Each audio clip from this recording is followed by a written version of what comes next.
నేను ప్రతిసారి చాలా ఇంటర్వ్యూస్లో చెప్పిందే, అంటే మనం నమ్మింది పక్కోడు ఎప్పుడు నమ్మడు. అది బ్లైండ్గా అంటే నిన్ను ఒకరు సపోర్ట్ చేయాలని మనం ఎప్పుడు ఎక్స్పెక్ట్ చేయకూడదు, నెంబర్ 1.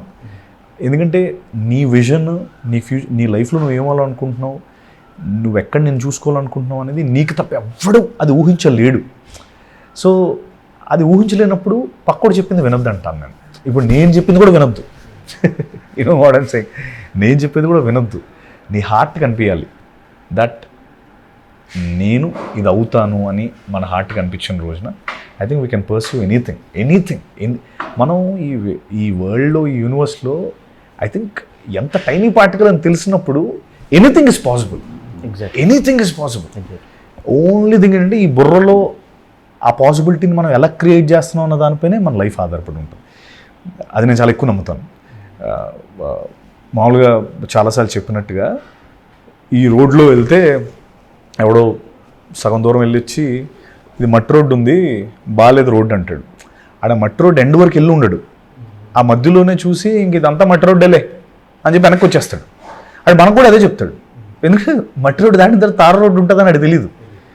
సో ఆ తార రోడ్డు వచ్చేంత వరకు మనం శ్రమించాలి. Once we get on to the highway, no looking back. వచ్చేంత వరకు కొంచెం ఆ రోడ్లు ఉంటాయి, అది ఆ road. So don't believe, don't get depressed, don't get believe. అంటే ఎవరు చెప్పింది వినొద్దు అసలు. ఫస్ట్ ఆఫ్ ఆల్ నేను చెప్పేది కూడా వినొద్దు. నీకు ఏమనిపిస్తుంది వెళ్ళి. బట్ మీరు చెప్పిన దాంట్లో కొంత మేము తీసుకుంటాం డెఫినెట్గా. గాడ్సే విషయానికి వచ్చేస్తే ఈగర్గా వెయిట్ చేస్తున్నాం, ఎందుకంటే మీ కాంబినేషన్లో ఆల్రెడీ ఒక సూపర్ డూపర్ హిట్ ఇచ్చారు.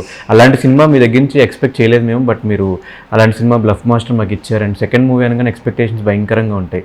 సో ఎలా ప్లాన్ చేశారు ఈ సినిమా, ఎలా స్టార్ట్ అయింది ఈ జర్నీ? ఈ సినిమా గోపి గణేష్ అన్న నువ్వు అన్నట్టు బ్లఫ్ మాస్టర్ సినిమా చేసినది. అయితే రెండిళ్ళకి కామన్ ఏంటంటే నేను చెప్పడం జరిగింది ఏంటంటే సొసైటీ పట్ల ఒక లవ్. సొసైటీ పట్ల గోపి అన్నకి, నాకు, మనకు కూడా చాలా అందరికీ ఒకటే ఉంటుంది కదా. సో అందులో ఉండే ఒక క్వశ్చన్ని తీసుకున్నాడు, మనందరి మధ్యలో ఉండే ఒక కామన్ క్వశ్చన్ని తీసుకొని ఒక కథా వస్తువుగా చేసుకొని గాడ్స్ అయిన సినిమా చేయడం జరిగింది. ఆ కథా వస్తువు ఏంటంటే it's about the students, it's about education. ఒక 25 ఏళ్ళు, 22 ఏళ్ళు, 23 ఏళ్ళు మనం చిన్నప్పటి నుంచి 22 ఏళ్ళు వచ్చేటప్పటికి మన ఎడ్యుకేషన్ కంప్లీట్ అవుతుంది. ఈ 22 ఏళ్ళు, 23 ఏళ్ళు కష్టపడి ఎందుకు చదువుతామంటే ఆ నెక్స్ట్ రిటైర్ అయ్యే 60 ఏళ్ళు వరకు ఒక మంచి లైఫ్ బతకాలని.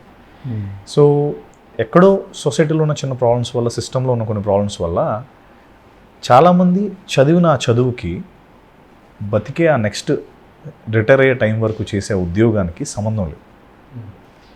ఎందుకు లేదు అంటే we are not catering the students, the graduates. వాళ్ళకి ఒక డెస్టినేషన్ చూపించట్లేదు.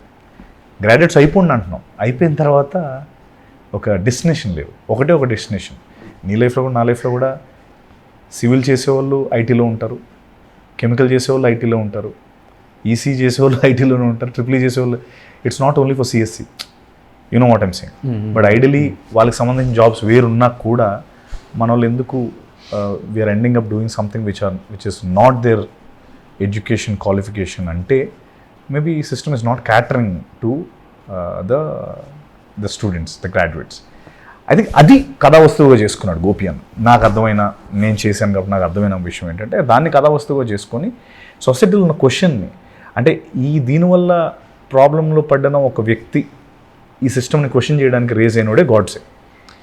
మనలో ఉన్న క్వశ్చన్ని ఒక తెర రూపంలో వచ్చి ఒకడు కూర్చొని ఇక్కడ క్వశ్చన్ చేసేవాడే వీడు.